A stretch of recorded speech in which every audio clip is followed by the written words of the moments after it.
central, e depois, obviamente, a questão da verdade no direito processual penal.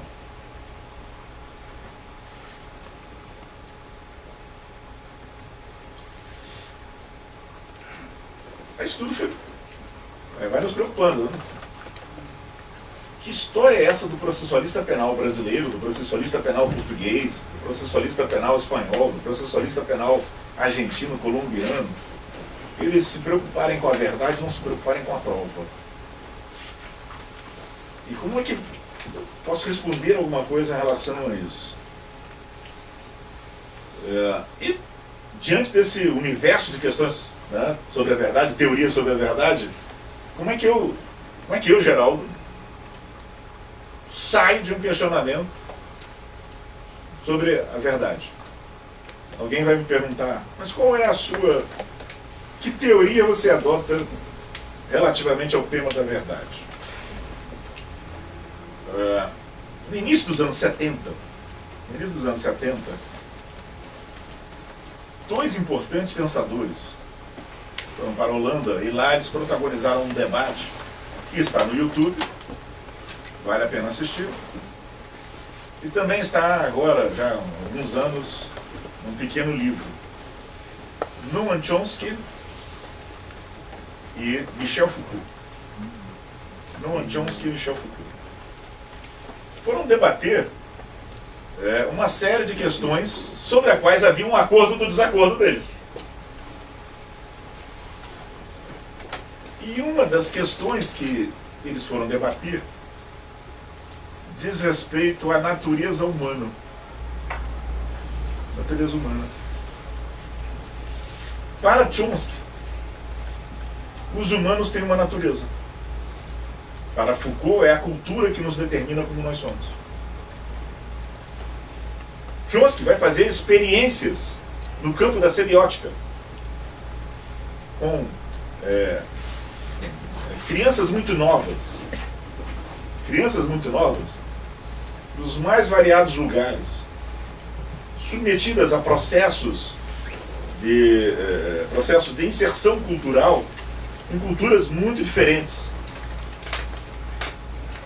E apresentará como resultado dessas suas investigações no campo da semiótica a identificação de padrões de ação e reação deste ser humano, criança, menino ou menina, que distinguem dos filhotes dos outros animais.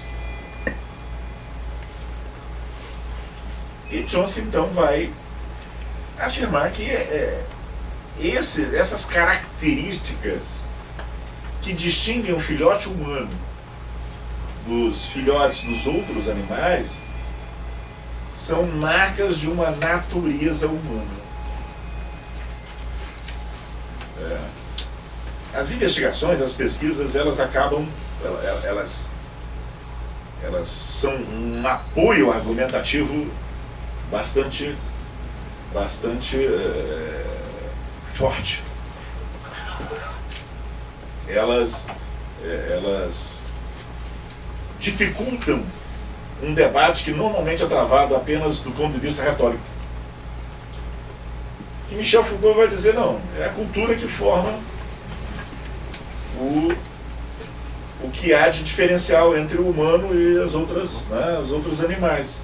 E Chomsky vai e apresenta uma série de dados que ele recolhe e diz, me explique então o que eu estou vendo. Me explique então o que eu estou vendo. Esse debate por gentileza, mais uma vez, sem querer abusar, Yuri, vê o título do debate, o livro Noam Chomsky e Michel Foucault, para a gente passar. E depois eu vou passar o outro livro que eu prometi ontem, do Humberto Eco, já está aqui, passo para vocês. Tá? E o Foucault é colocado nas cordas. Ele é colocado nas cordas, ele diz o seguinte, olha, eu não me convenço com as suas pesquisas. E claro, um debate desse tem que ter um mediador à altura. O mediador também vira e fala, não, mas uma resposta tem que dar. Porque não é só o Chomsky. São vários outros investigadores que afirmam que, por né, por vários ângulos é possível chegar à conclusão de uma natureza humana, que é um tema altamente controvertido.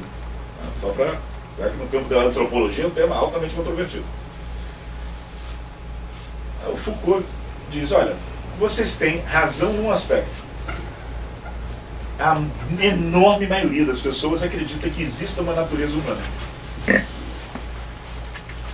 E a partir da crença de que há uma natureza humana, elas orientam as suas ações, estratégias, políticas, uma série de coisas. Eu não me rendo a isso. No entanto, eu tenho que lidar, lembra que eu falei? Os conceitos só fazem sentido se forem conceitos compartilhados. Eu tenho que lidar com o fato de que a natureza humana é um conceito compartilhado socialmente. Eu vou trabalhar a natureza humana como um indicador epistêmico. Mesmo sem acreditar que ela exista, eu a tomo como existente para a partir daí desenvolver outros raciocínios. Muito bem. Descobriu aí? Sim. Pode falar, fala em voz alta pra gente. Natureza humana, justiça versus poder. O debate entre Chomsky e Foucault. Natureza humana, justiça versus poder. Natureza humana, justiça versus poder. O debate entre Chomsky e Foucault. O livro é muito interessante, que é a reprodução do debate oral, mas assistir lá no YouTube é muito legal, porque tem as reações, né, os movimentos, os silêncios também vão dizer muita coisa, né, as hesitações entre dois grandes gênios da cultura, da nossa cultura contemporânea, não apenas da cultura ocidental, Noam Chomsky e Michel Foucault. E o livro de ontem é O Signo dos Três. E o livro de ontem é O Signo dos Três, Editora Perspectiva. Editora Perspectiva, O Signo dos Três, Humberto Eco é um dos autores. Depois eu passo o Yuri, o professor Ricardo, para o Humberto, e tem também o outro, manda outro coautor, tem os dados ali, a gente passa para... Vale muito ler O Signo dos Três. Voltando ao ponto, eu paro ali e faço. Se eu sou um imigrante no campo da verdade, se as teorias da verdade, todas elas, as teorias da verdade a partir da filosofia analítica, do momento analítico, do final do século XIX até o século XXI, elas são altamente complexas. Elas se opõem, muitas delas são excludentes. E muitas delas resultam da evolução, de uma mudança de posicionamento do próprio pensador, do Wittgenstein aqui, Wittgenstein ali, Susan Haack antes, Susan Haack depois.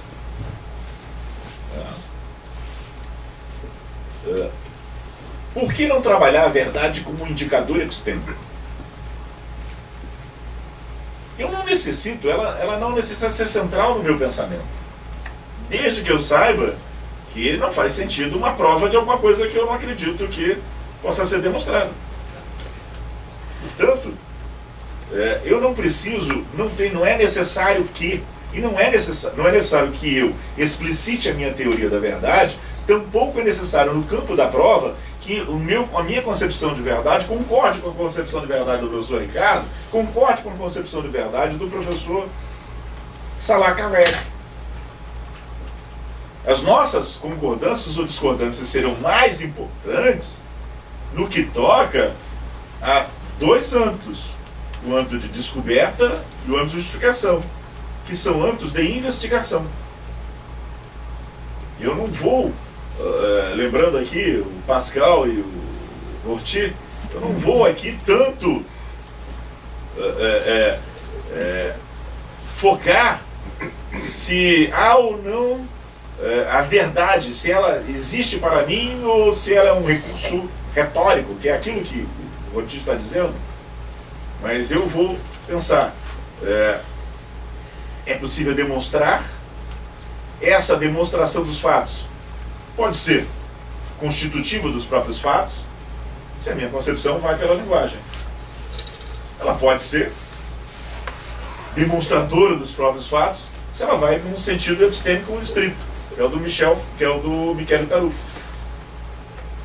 Mas nós temos que oferecer à sociedade um instrumento chamado processo.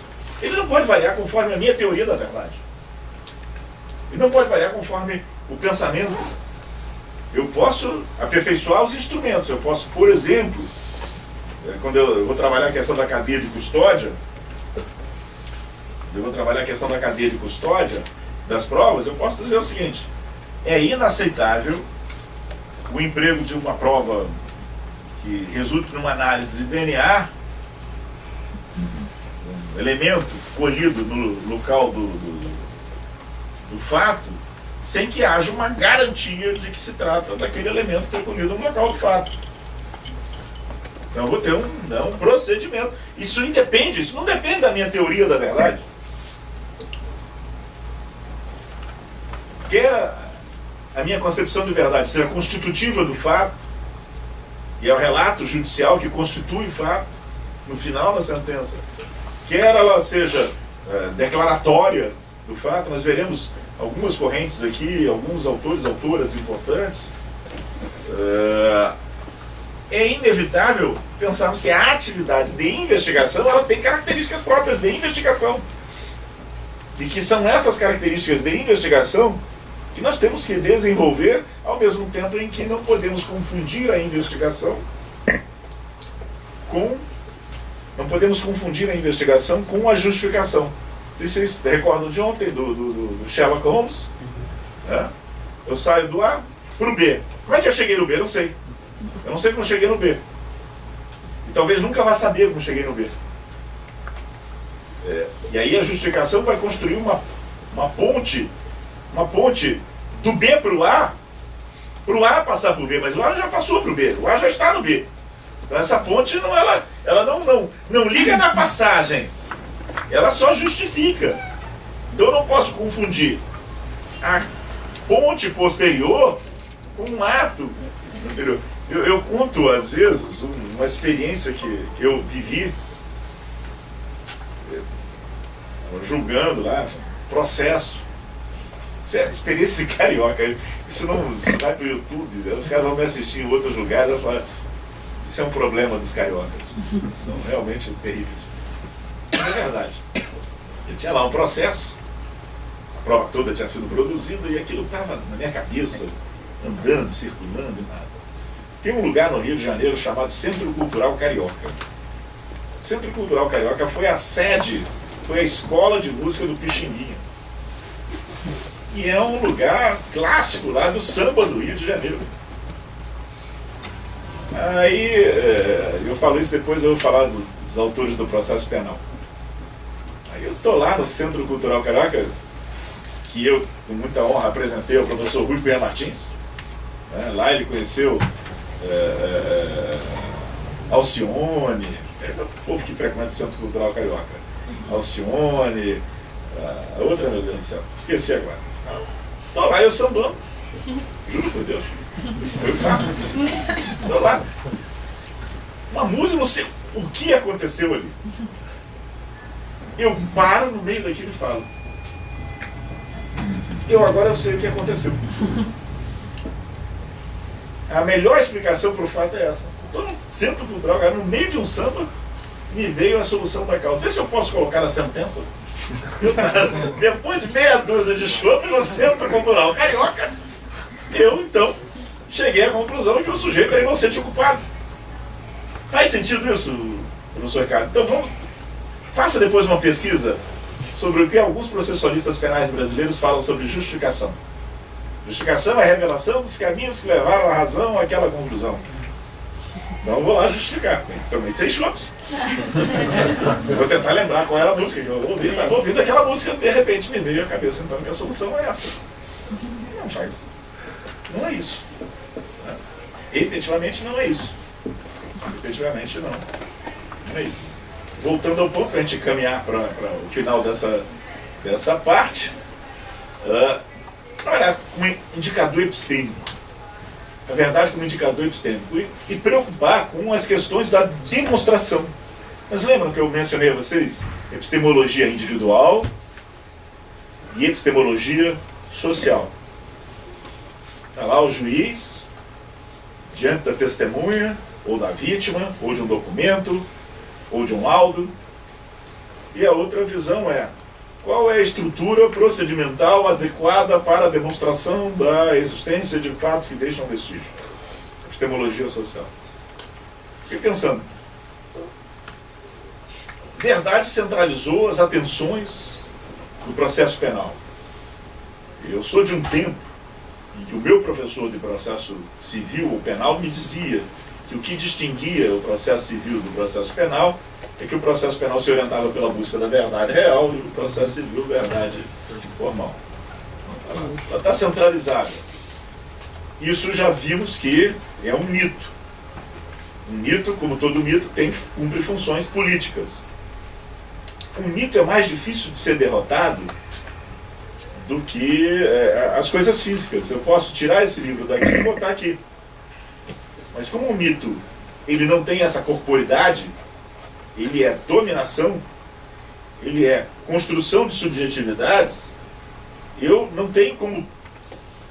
Por isso que dizem, né, você não adianta fazer uma lei se a mentalidade não mudar, né? Você não tem como mudar isso. Tocar e empurrar o mito para fora. Mas os mitos também se constroem a partir, eles se tornam possíveis a partir de estruturas que os viabilizam. É onde entra a epistemologia social. Então, abdicando de pesquisar a verdade, de disputar as teorias da verdade, e pensando, vamos trabalhar a qualificação da atividade probatória para diminuir os riscos de arbítrio, de capricho, de erro. Talvez a melhor maneira de fazer isso seja reconfigurar o procedimento para que ele possa ser um filtro contra todas as derivas epistêmicas que eventualmente possam surgir. Há um livro do Winfried Hassemer, Fundamentos do Direito Penal, traduzido pelo Pablo Alfren, né? Pablo Alfren. Fundamentos de Direito Penal. Esse livro ele é interessante por muitas razões. Ele é interessante metodologicamente, porque o professor Hassemer ele irá estudar categorias do direito penal e do direito processual penal, empregando a metodologia do estudo de caso. Então, muitos de vocês vão querer, por conta até da formação criminológica de vocês, vão querer trabalhar com estudo de caso. Vale a pena dar uma olhadinha num estudo de caso bem feito. Em segundo lugar, porque, num determinado momento, Hassemer irá falar de algo chamado concepção cênica do processo. Hassemer ele era filósofo também. Não era um imigrante na filosofia, ele era um nativo na filosofia. E ele vai falar da concepção cênica do processo. Que muitas vezes nós reduzimos estritamente a questão da posição das partes, onde senta o promotor de justiça, onde senta o juiz, onde senta o advogado, mas que é muito mais do que isso. E que esse muito mais do que isso nos foi revelado por Michel Foucault. Michel Foucault.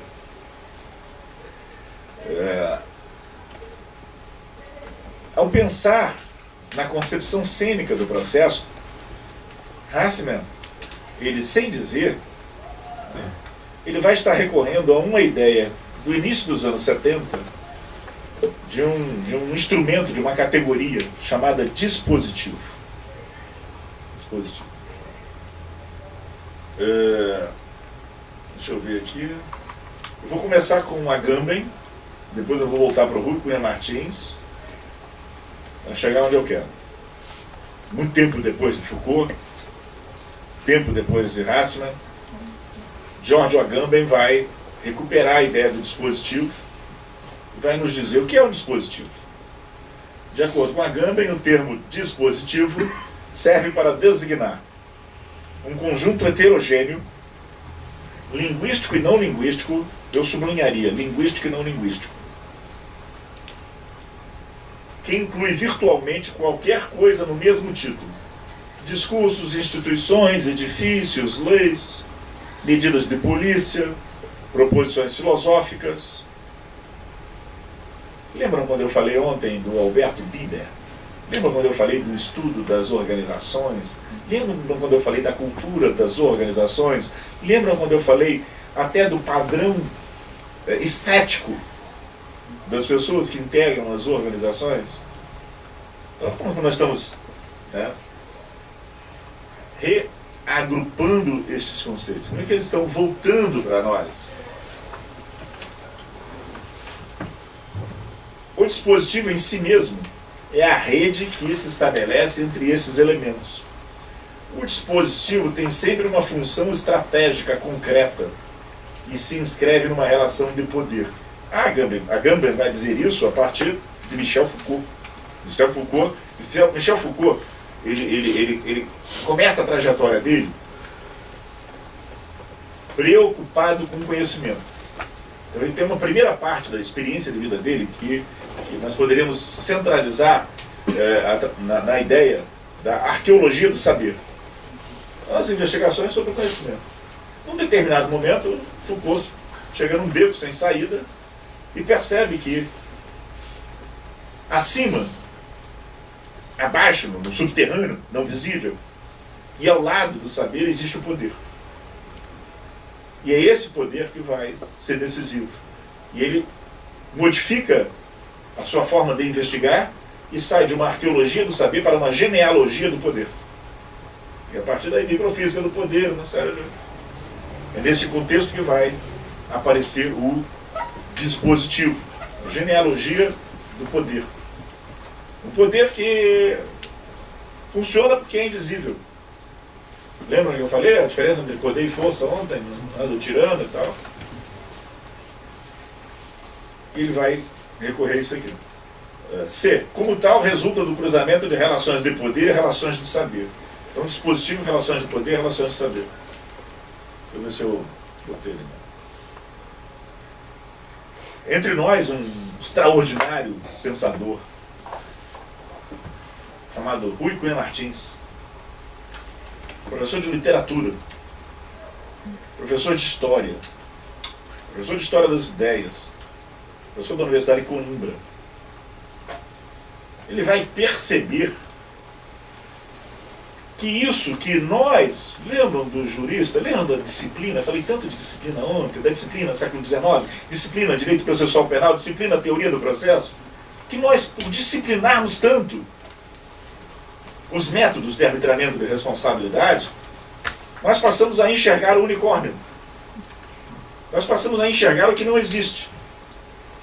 Nós nos condicionamos, não apenas Hélio Tornag, não apenas Frederico Marx, não apenas João Mendes Júnior, todos nós. Nós fechamos, colocamos os antórios e juristas, donos do saber jurídico, afirmamos, processo é isso. Qualquer que seja a teoria do processo, a que se filie o juiz. O Rui, como não é jurista, ele olhou para o processo para ver o que era o processo. Falou, o processo é um dispositivo. No que Hasselmann foi confirmar. Ele já tinha confirmado antes, lá, 1986, né? Tinha confirmado. Lembram da definição aqui, né? Vamos aqui. Conjunto heterogêneo, linguístico e não linguístico. Lembram do exemplo que eu dei dos dois meninos na esquina de Ipanema? O negro, pobre da favela, o branco, rico, bem armado, a decisão de autuar um por tráfico de drogas, de autuar outro por posse de drogas. No silêncio, o policial vai. Lembram que eu falei mais cedo hoje aqui dos efeitos do comportamento do indivíduo na audiência? Eu não posso subtrair do conceito de processo o que acontece no processo. Eu não posso subtrair os silêncios. Eu não posso subtrair as mensagens não enunciadas. Porque silêncios, mensagens não enunciadas, o não linguístico é decisivo. Eu não posso, professor Ricardo, construir uma teoria do processo que não considere o não linguístico. Mas eu não consigo transformar o não linguístico numa relação jurídica pura e simples. Eu vou precisar de um apoio, vou precisar de um instrumento para isso. E o instrumento é o dispositivo. Segundo Rui, o estatuto do dispositivo irá se caracterizar pelas cadeias de variáveis relacionadas entre si, produzindo essa interpenetração, determinando linhas de força e determinadas linhas de fratura. Porque não é um contínuo. Né? Todo mundo aqui que tem a experiência do processo, porque é do processo, lembra? A teorizar a experiência. Então eu só posso teorizar a experiência. Não estou falando do processo do Bulov, não estou falando do processo do João Mendes de Almeida, não estou falando do processo. A gente está falando do processo do Humberto lá na Defensoria Pública. Meu exercício de teorização tem que ser esse. Então aquilo tem acidentes. Havia um plano. O que é uma petição inicial? É um plano de ação. O que é uma resposta à petição inicial? Um plano de ação. Quando eu estava estudando, o Barbosa Moreira dizia o seguinte: toda petição inicial é uma proposta de sentença. Eu poderia dizer o seguinte: toda petição inicial é uma proposta de atividade probatória. Quando você se apresenta em juízo, você se apresenta com uma estratégia. Isso não tem absolutamente nada a ver com teoria dos jogos. É uma estratégia. Eu estou dizendo, este fato ocorreu, como é que eu vou provar? Eu tenho uma estratégia de demonstração. E eu estou dizendo, o fato não ocorreu ou não ocorreu dessa forma, como é que eu vou provar? Eu tenho uma outra estratégia de demonstração. Mas eu não sei se eu tenho a impressão que eu não cheguei, não foi aqui, essa semana eu já falei isso, mas não sei, não foi aqui. Deus brinca com quem faz planos? Não, né? Então é um ditado muito antigo. Deus brinca com quem faz planos, Deus brinca com quem estabelece estratégias. Porque tem o fora do previsível, né? O imprevisível, o fora do curso, as fraturas. A testemunha que não vai. A testemunha que chega e diz uma coisa completamente diferente do que tinha dito no inquérito. Nas ciências sociais, nós costumamos fazer a seguinte afirmação: o cientista social é um bom profeta do passado. Cientistas sociais não profetizam, não preveem o futuro, porque o futuro, nesse sentido, ele não é totalmente dominado. Nós gostaríamos que fosse, né? A questão do humano, da gente se sentir seguro e tal, que bom se a gente pudesse, né, conformar o futuro. Eu costumo definir a ansiedade como o esforço que o humano faz de aproximar o futuro do presente. Desafio qualquer pessoa aqui a aproximar o futuro do presente. O futuro terá o seu momento. Então eu não tenho esse controle. Eu posso supor que... Quem é que diz isso? Quem diz isso é um camarada que é o pai do liberalismo. O Hayek. O Hayek vai dizer isso. Eu não tenho como prever o futuro. O cálculo racional das minhas ações é uma possibilidade, eventualmente uma probabilidade. Mas se a testemunha não vem, se ela conta outra coisa, se o perito troca o tubo do sangue por engano, então o que o Rui está falando? Cadeias de variáveis relacionadas entre si, produzindo nessa interpenetração determinadas linhas de força e determinadas linhas de fratura, mas resistindo a apresentar-se como uma entidade dotada de contornos bem definidos. Por que o aluno da graduação não identifica o processo quando vai na sala de audiência? Falávamos aqui com o Rafael ontem, né? Rafael, tem todo um cuidado de pedir para os meus alunos irem lá, assistir para o Sr. Ricardo também falava isso, né? Que não vai reconhecer o processo, não vai ligar o nome da pessoa. Porque, claro, se você trabalha na noção weberiana, com um tipo ideal, que é alguma coisa de um nível de abstração que não corresponde à realidade, você não está teorizando a realidade, você está teorizando o que você gostaria que ela fosse. Isso eu posso dar contornos definidos a Galileu, lembra a história da Lua? Aos corpos celestes perfeitos. Eu posso designar corpos celestes perfeitos. Enfim, uma luneta está cheia de buraco naquela Lua. enfio a luneta, peguei a luneta, pronto, gostei disso, gostei dessa parte. Peguei a luneta, olhei no processo, tá cheio de buraco. Não dá para teorizar a partir daí. E aí, outro dia, eu estou lá acompanhando os companheiros, professores do processo, quando dizem, não, mas eu não vou acompanhar o professor Rubem Martins porque ele não é um jurista. Como é que eu vou seguir o conhecimento do conceito de processo do Rui se ele não é jurista? E eu pensei com meus botões, será que esta pessoa já se perguntou como se constitui historicamente o jurista?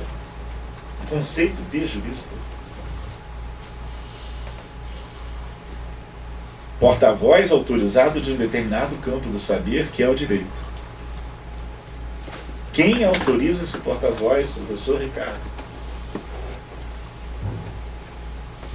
Quem autoriza esse porta-voz? Então, quando eu estou olhando o universo que eu estou definindo metodologicamente como o de arbitramento de responsabilidade, ele não é de corpos celestes perfeitos. Não é que acidentalmente ele não seja, que aí eu poderia fazer correções teóricas. É que ele não é mesmo. Ele não é qualquer, pega a luneta e olha qualquer processo. E ele não vai ser. Então, talvez não seja a hora de mudar a teoria. Lembra? Falava, né? Thomas Kuhn falava, né? E vai ser importante mudar essa teoria, pensar o dispositivo. Processo como dispositivo, por quê? Com isso eu vou encerrar essa primeira parte da aula. Voltando para a criminologia. E dizendo, assim, olhamos para um processo penal orientado criminologicamente. Questões relacionadas à proteção do interesse vital de indivíduos que vivem sob o estigma incriminador e que, sob tal estigma, estão sujeitos a uma acomodação funcional aos estratos mais vulneráveis, colocam em relevo problemas relacionados à proteção de seu domicílio, a garantia de sua integridade física e psicológica contra a tortura e a preservação das condições de sua autodeterminação informativa, além do direito de participar ativamente de um procedimento penal que não esteja codificado linguisticamente a ponto de necessitar de decifração. Não participo ativamente daquilo que não consigo compreender.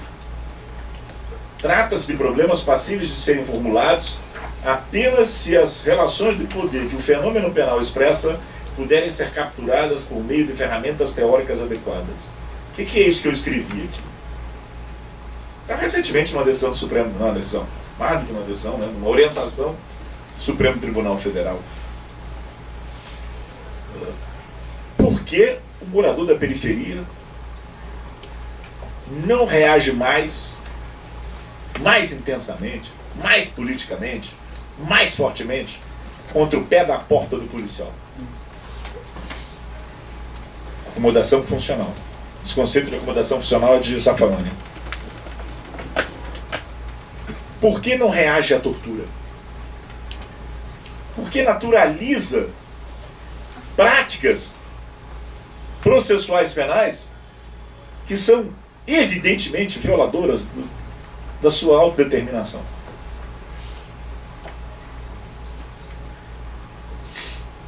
Se eu não conseguir, se eu olhar para essa realidade periférica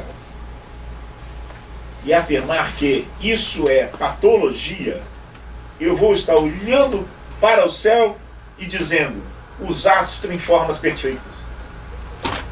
Porque não é de patologia que se trata. E isso ficou muito claro no julgamento da tutela do domicílio. Quando nós, aparentemente, nos surpreendemos com aquela... Não, mas se há suspeita de um crime em curso, entra na casa. É aquela decisão do Supremo Tribunal Federal no final de ano. Todo final de ano nós estamos sendo agraciados com algumas decisões interessantes. Se nós pensarmos, eles erraram num sentido estritamente interpretativo, hermenêutico, nós vamos ficar, usei essa expressão ontem no jantar, vamos ficar com a brocha na mão, vão tirar a escada da gente. Agora, se olhar e falar, não, isso aqui está dentro de uma estrutura de poder, está dentro de um dispositivo, eu vou ter que voltar ao dispositivo e vou estabelecer uma discussão que é dolorosa, porque é doloroso para um juiz ouvir que aquilo que ele faz está baseado num fundamento de raciocínio inidôneo. Ou então, outra maneira de dizer isso, menos sofisticada do que eu fiz aqui, é chamar as coisas pelos seus nomes. Chamar as coisas pelos seus nomes. Então, no lugar da mistificação jurídica, necessito de uma teoria, necessito de uma compreensão do que é o processo, incorporando tudo o que ele é, até aquilo que, em tese, ele não deveria ser. Até aquilo que em tese ele não deveria ser. Como é que se fizeram as transformações? Como é que a gente ganha o contraditório nos pactos internacionais, na Constituição? Denuncia os abusos, a violência, a tortura. Vem desse enfrentamento de uma teorização da experiência. De uma teorização da experiência. Na segunda parte da aula, do nosso encontro, dessa nossa conversa, então eu vou falar como é que a gente pode organizar no campo da epistemologia social isso para tentar fazer com que as decisões judiciais sejam menos arbitrárias, menos caprichosas e que não mirem tanto nos descendentes dos antigos escravos. Porque é disso efetivamente que a gente está falando no Brasil. Tá bom? Intervalo. 20 minutos.